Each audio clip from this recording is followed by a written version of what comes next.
Do you ever see a successful woman on your feed or in a magazine and think, wow, it must be nice to have it so easy? Well, think again. Behind that glossy cover or smiling face is a ton of hard work, countless failures, and endless learning experiences. I'm Rebecca Minkoff, and I'm here to tell you that success isn't a walk in the park. It takes grit, resilience, and a willingness to take risks. That's why I created SUPERWOMEN, a podcast that peels back the varnish and gets into the nitty-gritty of what it takes to make it as a woman in today's world. From luminaries and game changers to women you've never heard of but should, this podcast is here to inspire you to take your next leap, no matter how daunting it may seem. We'll explore the sacrifices these women have made, the highs and lows they've experienced, and the lessons they've learned along the way. So if you're ready to be inspired and learn from some of the most successful women out there, join me on SUPERWOMEN. Together, we'll uncover the stories behind the successes and prove that with hard work, determination, and a little bit of luck, anything is possible. Hey everyone, you're listening to SUPERWOMEN. Today's guest is the founder of Caulipower, Gail Becker. Gail launched this business in order to solve a solution for her two sons that were dealing with celiac. Out of that came the fastest growing cauliflower pizza company, achieving over $100 million in sales in 5 years. We talk about what that was like holding onto a rocket with the wheels coming off. We talk about how important her journey and what she learned. We also talk about what it felt like to get to the top of corporate America and realize she didn't like the view. She started her company later in life and has so many lessons for you, the entrepreneur, if you're thinking about starting a business and waiting for a sign.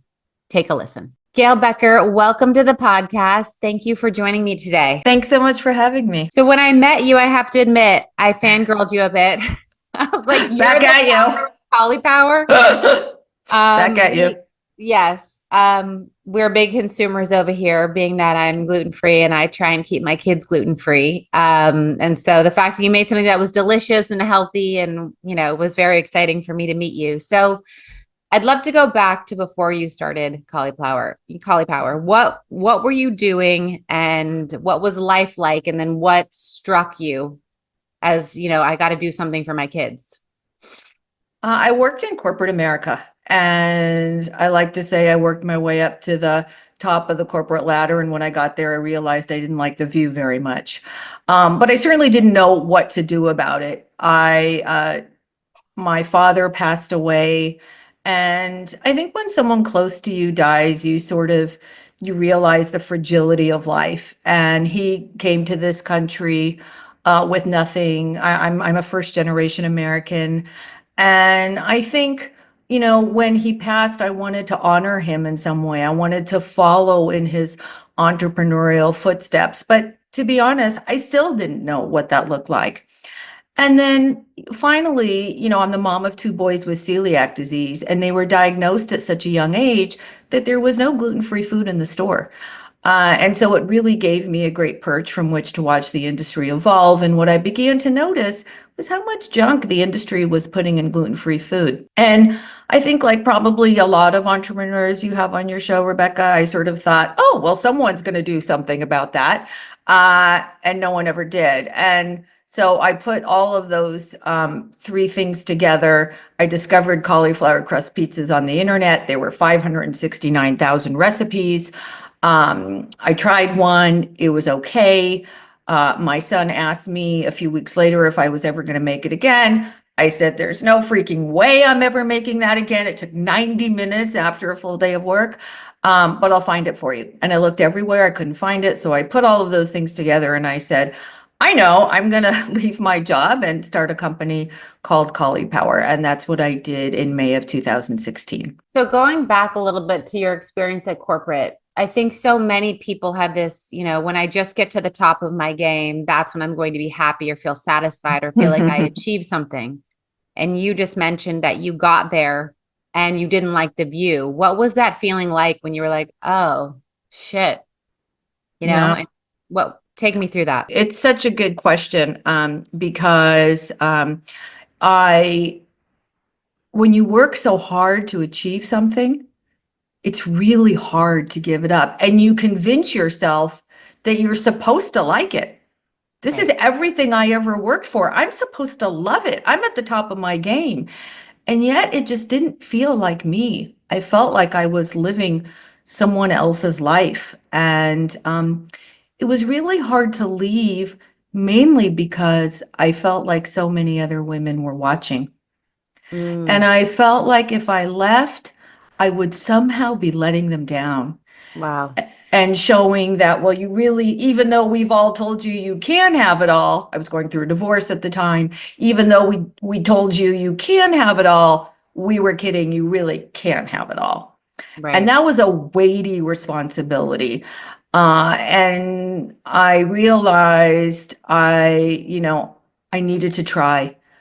And what was surprising to me was not the dismay from all the young women at the company and quite frankly in the industry, but how much support I got and how many women said to me, wow, I wish I could do something like that.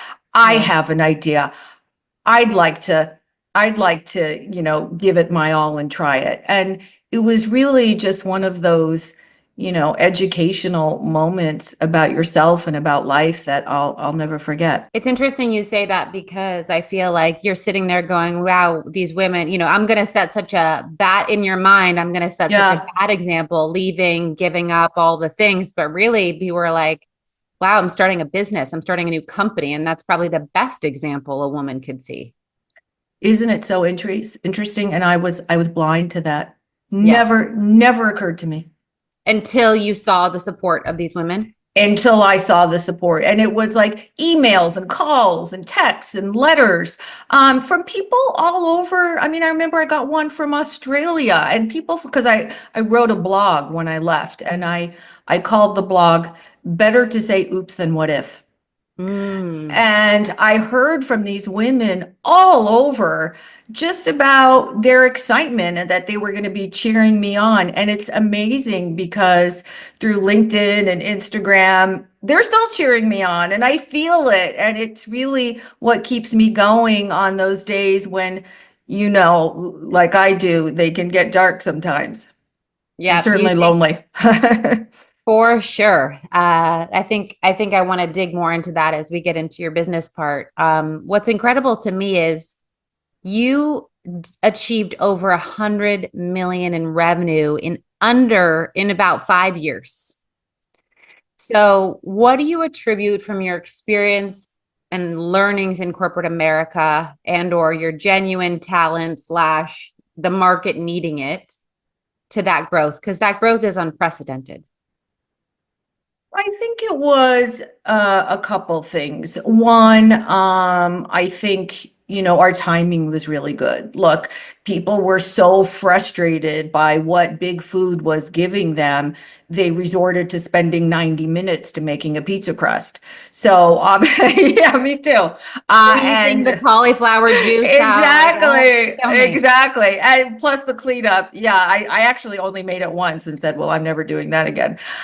So I think the timing was really good. Look, I didn't know anything about food, self-admittedly, but I wasn't afraid to hire people to teach me. And really, that's how I did it. I was like a sponge. I'm still like a sponge. And so I think the ability to admit what you don't know and really just, immerse yourself and learn. And then finally, I think, in real estate, it's location, location, location. In food, it's taste, taste, taste. And I think people sometimes forget that, right? It's that perfect balance between taste, health, nutrition, and convenience. I was laughing to myself last night, actually. I was picking up a pizza. They didn't have Caulipower there. And it was like, Thank you. I like looked at the back and it was like organic. And then you turn it over and it's like organic palm oil, organic, whatever. I'm like, this just because it's organic at this stage in life doesn't mean it's healthy for you. And so I'd love to touch on your ability to create something healthy, but you have to commercialize it. You have to scale and grow the company. We struggle with this. I still have styrofoam wrapped around my hardware, even though I want to be as sustainable as possible. No, a woman will take styrofoam over scratched hardware. So how did you sort of mitigate the growth with health and your desire to scale healthy food, but also, has the journey been hard at times because you've had to either make a compromise or not? Yeah, it's such a good question. Sure, there's been those times, and I think, there's, the industry is created a certain way so that it makes those choices very hard. But like I did, and I'm sure like you did, and I think like all entrepreneurs have to do, is you have to consistently remind yourself, what is your mission? Why did you do this? What are you doing it for? And what makes you different? How are you different than everybody else in the freezer aisle? Because, nobody needs another Me Too. What are you going to do? You're going to be better. You're going to be faster. You're going to be taste better, better for you, quicker, cheaper, more luxurious, like whatever your sweet spot is, you have to own it. Because look, when you're in any industry, you have to follow a lot of rules. There are a lot of rules that you have to follow in order to be successful, full stop. But you also have to ask yourself, what rules am I going to break? And how is that going to make me stand out? And so I think, one of the first things I did as an entrepreneur, I said, okay, here's what I'm going to follow. Here's the path I'm going to take. But here's how I'm going to do things differently. And I think that difference has been a real change maker for me. When you said earlier you knew what you didn't know and that you hired experts in the area. So many women are afraid to admit what they don't know, what they're not good at. I'm always like, take stock of everything you're terrible at. It's the best thing you can do. And it's not the shame I'm a loser. It's like, I hate this, I'm bad at this, I'm bad at this. Good, hire for it. And I think you took that same approach. What did you decide you weren't good at that then you surrounded yourself by better? And what are your, then on the flip side, what are you great and excellent at that now allows you to grow such an incredible company? Yeah, look, I mean, the benefit and the pain was that I'd never worked in the food industry. So I didn't even, I mean, honestly, I'd go to meetings and there were 100 different acronyms and I didn't know what any of them meant. And I'm just like smiling, like, oh yeah, I know exactly what you're saying. But really, and I certainly didn't. But I learned quickly. And so knowing the food business, supply chain, operations, manufacturing, had no idea. No idea. And it was all much harder than I thought it would be. I did know a thing or two about marketing. And so I sort of led with that. I also, my father, he had his own business, small business when he came to this country. And he used to take me on sales calls with him, although I had no idea they were sales calls at the time. And I like to think that somehow he passed on that sort of sales magic to me. I think nobody can sell their product like an entrepreneur can. And so, to this day, every big sales meeting that we have, I go on and I fight for our mighty product and I love it. That's so good. That's always been my weakness is sales. Oh, well, you fake it very well. I'm trying to sell you subtly, but whenever I'm in the meetings with the department stores and I'm like, this bag and this bag, like I can tell they don't want to like offend me by saying they might like a different bag. So I usually have to do my song and dance and like this, and then I leave and then they get down to business. But well, I'm volunteering myself to go with you next time. I can okay, fight for you good. I'm going to anytime. learn from you. You're going to teach me how to sell. What would you say the biggest challenge in scaling your company was? Because again, 5 years, 100 million is almost like you're putting the wheels on the bus as it's going, 70 miles an hour. Yeah, I always like to say, Rebecca, when I started, my hair was straight. And for anyone watching this, they can see it's quite the opposite. I would say, the toughest thing was growing, hiring, trying to put the wheels on the bus while you're driving it, maintaining quality, getting the best people, those things for sure. But the real pain point was money, never having enough of it. never having it at the right time, always having to search for it. If I could just, or if entrepreneurs could just run their business and not have to worry about where their next source of cash is going to come from, great. But trying to run a rocket ship of a business while worrying if you're going to make payroll next week, Yep. that's impossible. It's impossible. Yeah, it's Yeah. impossible. I think what people don't realize is there's a way to grow slowly without needing money. But if Yes. you are having what you're talking about, this hockey stick growth, there's not really a way to fund for that because the growth is bigger than the cash that's coming in. And eventually Bingo. it can right size, but that is quite painful as you're, you're experiencing the best thing ever and you can't pay for anything. We've been there. Yeah, exactly. Bingo.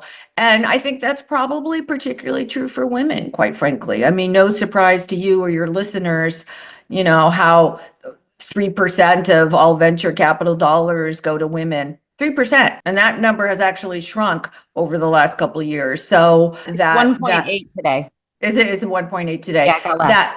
That number is just represents how much more challenging it is for women to get that cash. So how did you get it? What did you do in those moments? Well, so first of all, I self-funded Caulipower. When my father passed away, he left me a tiny house in the middle of San Francisco. I sold that house. I put every last penny into Caulipower. Today, someone might say, oh, that was a smart thing to do, but it was actually probably the stupidest thing I could have done. And everyone I knew told me it was, including my financial advisor. I had to do it. It was a calling almost. And so that lasted until we were going into Walmart in our very first full year of operation in 2017. And I had to raise cash and fast, and it was hard. I talked to like 30 different potential investors, and all while running this fast growing business, of course. And I got offers from 2. So I think that another thing that women don't necessarily understand or realize is how many people you have to talk to get money. Yes.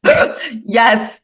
And they're always shocked when it's like you do the song and dance and then you get a no and you keep going and going, going. And like I'm on a journey now and I've probably talked to 50 people and I expect a no now, not because I'm not being like putting my, dream and vision out there, but I'm like, no, it's a numbers game. And I'd love if you could like take me through your mindset in those moments when you're like, okay, good, door closed, where's the next? And how did you sort of keep going through that moment? Put it in such a great way, Rebecca, because in the beginning, it can be very personal. It can be, I still remember this one guy who told me very early on, who said, your business will never even hit $1 million in revenue. I'm not giving you anything. And he was an entrepreneur. And I was gutted because I was convinced, well, he obviously knows more than I do. And honestly, I used that no to fuel me, to make me work harder, to prove him wrong. And I'm going to go to him one day. I haven't gone to him yet, but I'm going to go to him one day. Please have your pretty woman moment with him, right? Yeah, absolutely. Absolutely. And so I think using that sort of, naysaying as fuel is a really powerful source of energy. And then, you have to always remember why you're doing it, right? For me, look, I had a pretty good gig in corporate America. But why did I give it up? I gave it up because I wanted to help people. I wanted to make people's lives better or easier or give them more time to do what they love. I wanted to make nutritious food more accessible to everyone. So my mission was way more than just making money. As a matter of fact, I didn't even think about the money part. Shame on me. But I think do you wish you had thought about the money part sooner? I do, because it would have made everything easier. Like, what would you have done differently?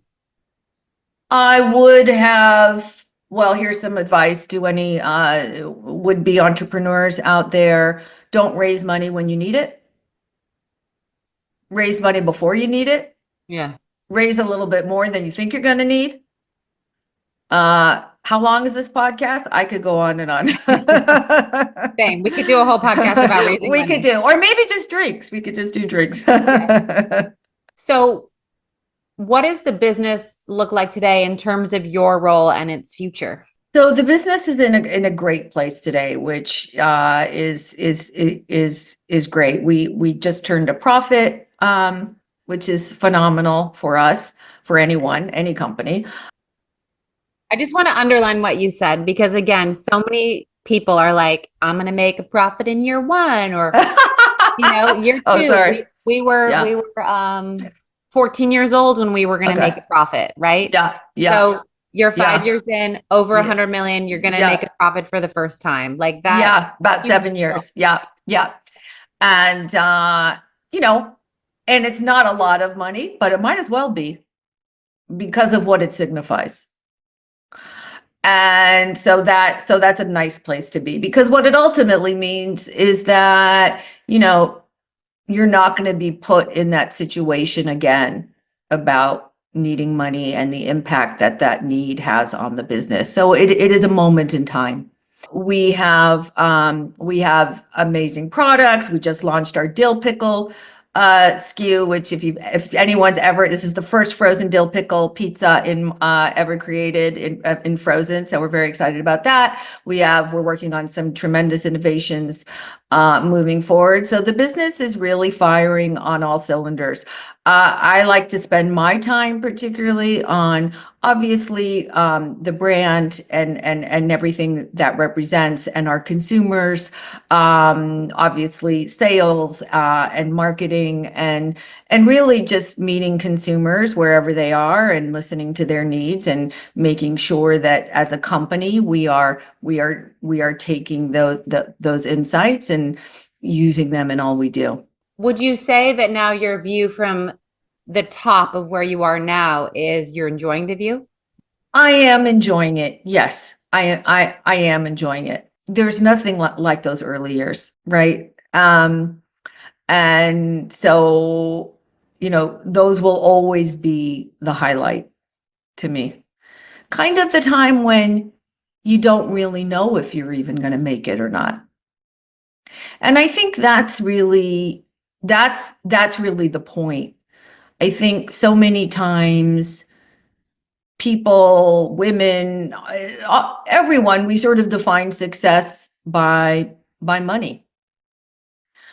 But, what would happen if we really define success by taking a chance on yourself? And so to me, what I did to leave all of that behind and take a bet on me and start this crazy, wonderful ride called Caulipower,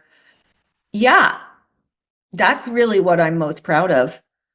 And so the further I get from that moment, it's still fun, but it's never gonna replicate that early high. And I think that when you're in that high, at least for me, you don't even realize how good that time period is until you have hindsight a little bit and you're like going down memory lane. Or I often reconnect with older employees. They're like, do you remember when it was so busy? I was sitting on a box shipping stuff, or your husband pitched in one season when the goods were going to be late and he had his hot sauce at his desk and he'd get his taco order every day and he'd ship the goods out. And it's just like, those are the years that are, you're in love with what you're doing. And again, it isn't about the money. Maybe we both should have felt like it should have been about or maybe at least both, because that's probably what separated us too. But you're right. Nobody told us. Like, I wish I had paid closer attention to those early years.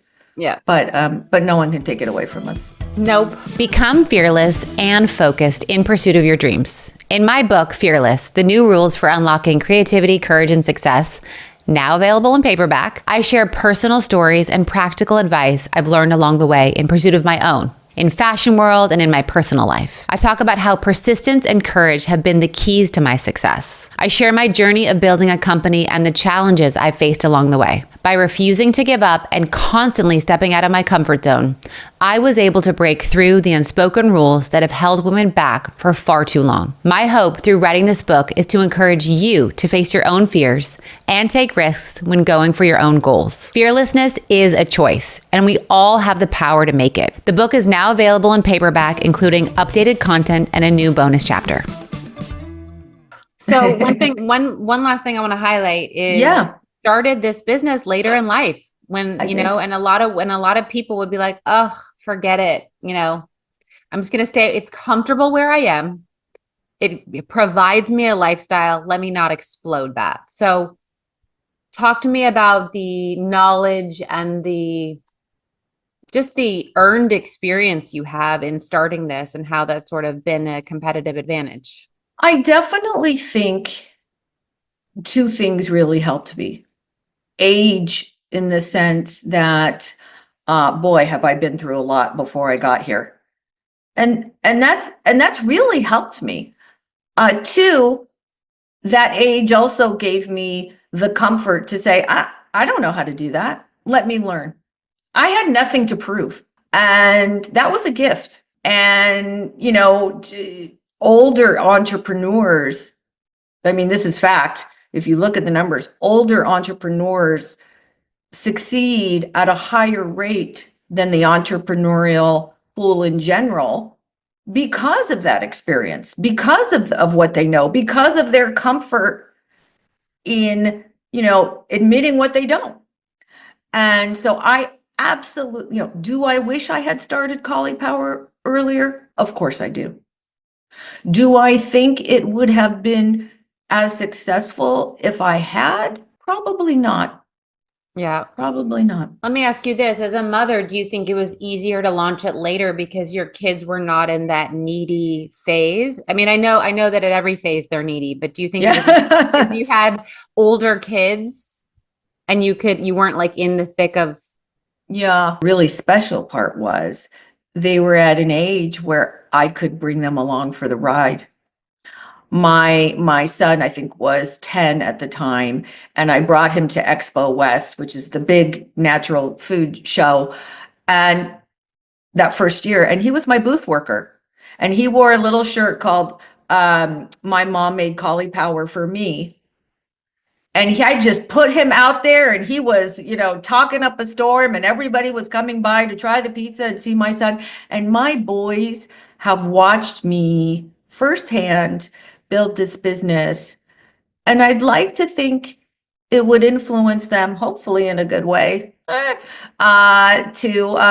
maybe start their own thing or bet on themselves, or at least, knowing firsthand that you're never too old to try. And that's a pretty great life lesson. It's a great life lesson. You disrupted a market, and usually that person creates a wake. Mm-hmm. And in that wake is 100 other people just trying to be like, how do you stay ahead? And how do you keep innovating knowing there's people at your ankles biting? We call them ankle biters. I used to call them ankle biters. Well, our world too, we call them ankle biters. And boy, were there a lot of them in 2020 and 2021. There were 52 new SKUs from 17 different brands, all, competing to be the next Caulipower. And the retailers all brought them in because they thought they would be. And I was incredibly nervous and worried, but I kept looking ahead. I tried not to look back. I tried not to look to the side. Obviously, we followed their success, but I just kept looking ahead. And ultimately, and this goes back to something you asked earlier about sort of what defines you, what makes you different. Lots of people who do go in it for the money, lots of brands who do go in it for the money, they're the ones that are most likely to disappoint consumers. So consumers tried all of those brands. They didn't perform well. And ultimately, the same retailers who brought them all in kicked them all out. And I like to say, there are a lot of companies, maybe in the food space particularly, who bet on the consumer not knowing any better. I have always believed and bet on that the consumer absolutely knows better. And that's what we've built the whole business on. Yeah. It's incredible that you stuck to your guns, because in those moments, I feel like those are the times, at least for us, where we're like, do we go left too? Should we do the there? Like, you're just in that, like, Yeah. wait, Yeah. I could easily go lower my prices, make a cheaper product, Yeah. grow bigger, but that's like, you got to hold firm in those moments to like your Yeah. guts and your morals and your values. Otherwise, when the customer does try and come back to you, then they're like, oh, she sold out too. Exactly. And that's Very well hard. said. That is a hard, hard time to go through. Yep. Absolutely. You said it very well. So last two questions. If Mhm. you could say, to anyone listening, the women that listen to the podcast and 2% of the men that listen to the podcast are usually trying to get a dose of inspiration in the moments of it's really hard. I started my business, or it's really hard. I'm in corporate America. I don't see a path forward.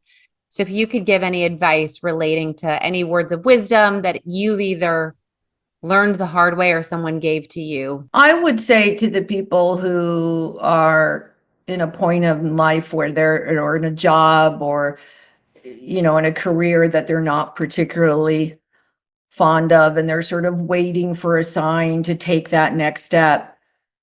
I'd like to tell them, don't wait for that sign. It's never coming. There's no bells that ring. There are no angel rings that flutter. It's like having kids. There is never a good time. So what are you waiting for? Well, Gail, this is their sign. They're listening to this podcast and you're their sign. Well, isn't that a nice thing to say? Thank you. I sure hope so. And then to tack onto that, what would you say to someone who just launched and says to themselves, "Oh shit, I didn't know launching my dream was going to also be this hard"? Yeah, it is so funny. I know you and I have spoken about that before. I wish that I could warn everybody how hard it is and how hard it's going to be.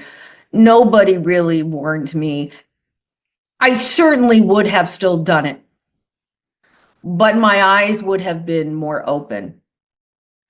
And so I guess I would say to those people, um, anything in life that's hard is the things that are worth it.